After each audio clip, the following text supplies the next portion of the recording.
প্রকৃতি বড়ই অদ্ভুত, তাই না?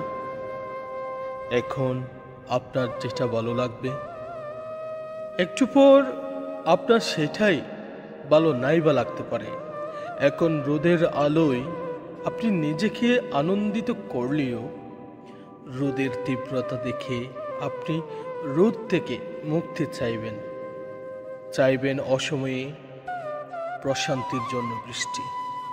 আসলে পৃথিবীর কোনো কিছুই স্থায়ী নয়, হোক সেটা সুখ, শান্তি, দুঃখ, কষ্ট, ক্ষমতা, মানুষের সৌন্দর্য কিংবা প্রকৃতির সৌন্দর্য। আজ আপনি যাকে এক বুক আকাশ সমান ভালোবাসেন, সে হয়তো মনে মনে অন্যকে পছন্দ করে, অন্যকে ভালোবাসে।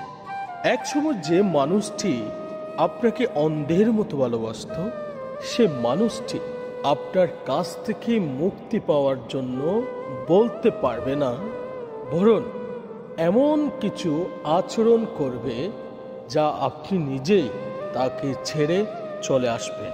আসলে পৃথিবীটা বড়ই অদ্ভুত। এই পৃথিবীতে বসবাস করা মানুষগুলো বড়ই অদ্ভুত। আপনি যার দুঃখের সময় হাসি ফুটিয়েছেন, একদিন সেই মানুষটি, আপনি যার দুঃখের সময় পাশে থেকেছেন, আপনি যার কষ্টের সময় মুখে হাসি ফুটিয়েছেন, একদিন সেই মানুষটি না তার সুখ ফিরে আসার সাথে সাথে আপনাকেই ভুলে যাবে। যে মানুষটিকে আপনি অন্ধের মতো বিশ্বাস করতেন, সে মানুষটি একদিন অন্য আরেকজনকে পাগলের মতো ভালোবাসবে। যে মানুষটির সাথে আপনি কথা বলতে না পারলে আপনার মনে আঘাত লাগে, সেই মানুষটি একদিন অন্যের সুখের কারণ হবে। তাই নিজেকে সময় দিন, নিজেকে ভালোবাসুন, নিজের জীবনকে পরিবর্তন করুন।